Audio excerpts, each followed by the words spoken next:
প্রত্যেকটা আম আমি হাত দিয়ে স্পর্শ করব, প্রত্যেকটা আম আমি মাটি থেকে ছুঁবো। হ্যাঁ, এখন চিন্তা করেন যে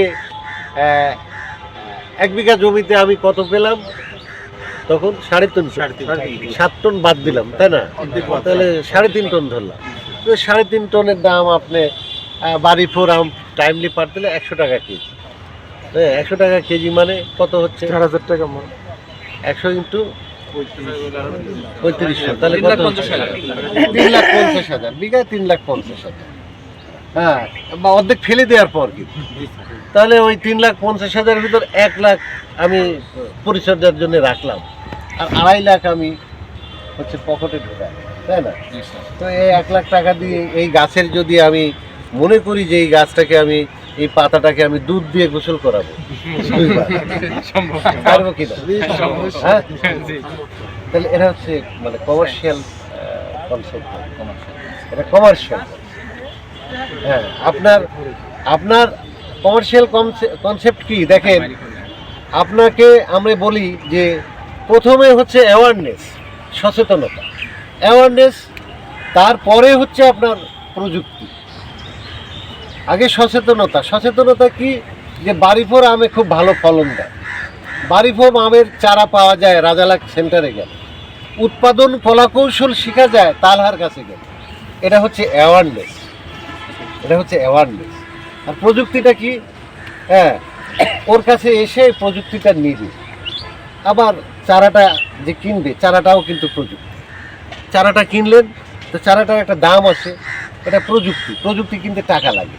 এই জন্যে অ্যাওয়ারনেস যোগ প্রযুক্তি যোগ ক্যাপিটাল, আপনার প্রোডাক্টিভিটি, এছাড়া আপনার সাকসেস নেই। আপনি উদ্যোক্তা, আপনার কোনো সফলতা নেই। এছাড়া আপনি নিজেকে জ্ঞানী ভাববেন, আপনি সচেতনতা নেই, শুনে একটা কাজ করে ফেলেছেন, দেখে একটা কাজ করে ফেলেছেন, আপনি প্রযুক্তি হান্টিং করেন নাই, প্রযুক্তি আপনি বাস্তব দেখেন নাই, প্রযুক্তি আপনি ক্রয় করেন নাই, ক্রয় করার আপনার টাকাও নাই, আপনি সচেতনতাও নাই, আবার প্রযুক্তি আছে, আপনার ক্যাপিটাল আছে, হবে না। আপনার প্রযুক্তি নাই, সচেতনতা আছে এবং ক্যাপিটাল আছে, হবে না। এই তিনটাই থাকা লাগে, তিনটার সমন্বয় লাগবে, সমন্বয়ের কেমিস্ট্রি হয়, না হলে কিন্তু আপনি সফল হবেন না। তাহলে আপনার এই আলট্রা হাই ডেনসিটি করতে হলে আপনাকে আলট্রা হাই ডেনসিটি কারা করেছে সেটা দেখতে হবে, দেখে অ্যাওয়ারনেস। আর আমি যে বক্তব্য দিচ্ছি যে গাছটাকে কিভাবে আপনার নিয়ন্ত্রণ করে রাখবেন, পাতার সংখ্যা কমায় রাখবেন, পাতার সংখ্যা বাড়বে না, হাইট বাড়বে না। হ্যাঁ, আমি যতটুকু এরিয়া ব্যাপী গাছের এরিয়া চাই ততটুকু এরিয়া আমি তৈরি করে নিব ওই দিন আগস্ট মাসের ভিতরে, তাহলেই কিন্তু আমার সাকসেস আমের ক্ষেত্রে। স্যার একটা বিষয় স্যার একটু বলবেন স্যার, এই যে আমাদের এখানে তো একটা পুরো মুকুল ছিল অনেক, এখানে শত শত ফুল ছিল, এগুলো তো সব ঝরে গেছে, একটা টিকে আছে। অনেকে কিন্তু আমের মুকুল আসার পর চিন্তা করে আমার সব মুকুল ঝরে গেল, আমি সব মুকুলই রেখে দিতে চাই। হ্যাঁ, এটা সম্পর্কে স্যার যদি একটু বলেন স্যার। আচ্ছা, আমের মুকুল, একটা মুকুলে সর্বনিম্ন 600 ফুল থাকে, সর্বোচ্চ 6000 ফুল থাকে। 5% মতো হচ্ছে ফিমেল ফ্লাওয়ার। 6000 মুকুলে, এরকম বাড়ি ফোরের মুকুল তো এত বড় হয়, তাই না? তো ওখানে ধরে নেওয়া যায় 6000 বা আরও বেশি। তো 5% যদি ফিমেল থাকে তাহলে কয়টা আম হয়? 6000-এর 5% 300 আম কি থাকে?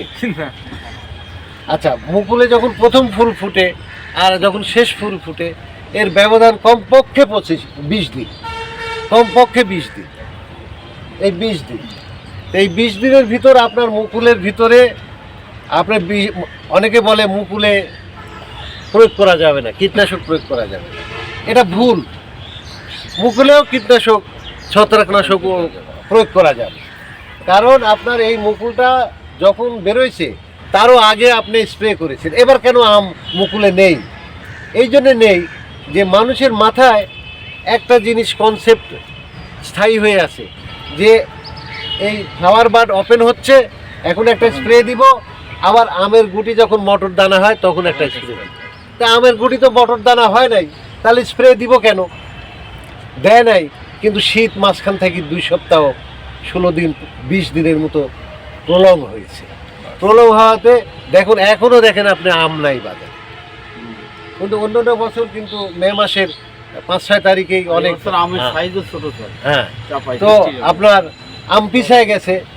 তো চাষি এই যে পিছায় গেছে, যে এই যে ডিউরেশন যে বাড়িছে, এর ভিতরে অনেক হপার পোকা হয়। খবর খবর। 2-3বার জেনারেশন এসে হপার পোকা হয়, সব পোড়ায় ছারকার করে দিয়েছে, ছারকার করে দিচ্ছে। কারণ ওই যে মুকুলে করছিলাম ওই গুটি মটর দানার মতো হলে স্প্রে করবো, কিন্তু মাঝে হপার পোকা শেষ করে দিচ্ছে। মাঝে মুকুল আসতে দেরি হয়েছে। আবার মুকুল যখন আসছে, ওহো মুকুলে তো স্প্রে করা যাবে না, কিন্তু না, মুকুলে স্প্রে করা যাবে। কারণ আমি বলেছি 20 দিন যাবত ফুল ফুটবে। তো আজকে স্প্রে করছে, মনে করেন যে স্প্রে করলে মুকুল নষ্ট হয়ে যায়, তাহলে আজকে স্প্রে করেছেন, তো যে ফুল আজকে ফুটেছে ওটা ধরে নেন যে নষ্ট হবে। ধরে নেন যে গতকালকে যে ফুটেছে সে নষ্ট হবে। ধরে নেন আগামীকাল যে ফুটবে সে নষ্ট হবে। তো তা আরও থাকে 17 দিন। তাহলে আমার আমে মুকুল থাকলেও স্প্রে করা যাবে, অনুমোদিত কি? কারণ এখন মুকুলে থ্রিপস লাগছে, মুকুলে মিজ লাগছে, মিজ এবং থ্রিপস, ম্যাঙ্গো ইনফ্লোরেসেন্স মিজ এবং ম্যাঙ্গো থ্রিপস। হপার তো আছে, হ্যাঁ হপার তো আছে। তাহলে হপার লেগে নষ্ট করতে পারে, মিজ লেগে নষ্ট করতে পারে। এবার সাপাহার এলাকায় মিজ লেগে নষ্ট করতে পারে। জি স্যার। তো ছোট ছোট গুটি, কৃষক তো আনন্দে বগল দাবাচ্ছে যে না আমার তো এবার হবে। গুটি এসে গেছে, কিন্তু সব গুটি ফুটো। এটা হচ্ছে ইনফ্লোরেসেন্স মিজ। আর থ্রিপসে লাগলে পারে এই মুকুলটা, এই যে সবুজ দেখতেছেন, এই যে সবুজ, এই সবুজ দেখতে পাবেন না। এর গায়ে আপনার ডেড সেল থাকবে। ডেড সেল মানে কালো খয়েরি বাদামি দাগ থাকবে। অথবা এই রোগও হতে পারে, মুকুলের সময় রোগও হতে পারে, যে পাউডারি মিল্ডু রাখতে পারে মুকুলে। তো সেই পাউডারি মিল্ডু থাকলে পারেও এখানে উপরে সেল টেল মরে কালো দাগ হতে পারে। অথবা মুকুলের সময় বৃষ্টি হয়েছে, তাহলে অ্যানথ্রাকনোসও হতে পারে, তাহলে ক্ষত ঘা থাকতো, অ্যানথ্রাকনোসও হতে পারতো। কিন্তু দেখেন এই মুকুলটা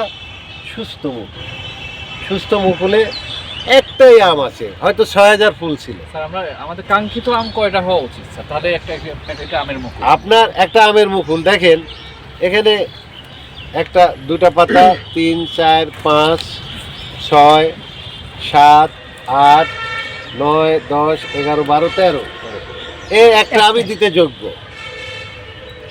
এর মা হচ্ছে এই আমের মা পাতা এই কটাই, এর পিছনের কটাই হচ্ছে এই আমের মা এখানে পাতা। যদি আরো দুটো আম থাকতো তাহলে সোর্স তো এটাই হ্যাঁ, তাহলে Divided. কিছু সাপোর্ট নেওয়ার চেষ্টা করতো, ছোট হয়ে যেত সাইজ। ওজনে অন অ্যান এভারেজ ওরকমই হতো, ওজন কম হতো। যেমন আজকে আমার এক উদ্যোক্তা 7 বিঘা জমিতে আমি বাড়ি ফোরের ব্যাগ পরাইতে বলেছিলাম। তো বাড়ি ফোরের ব্যাগ পরানোর পরও গাছে দেখা যাচ্ছে যে 40%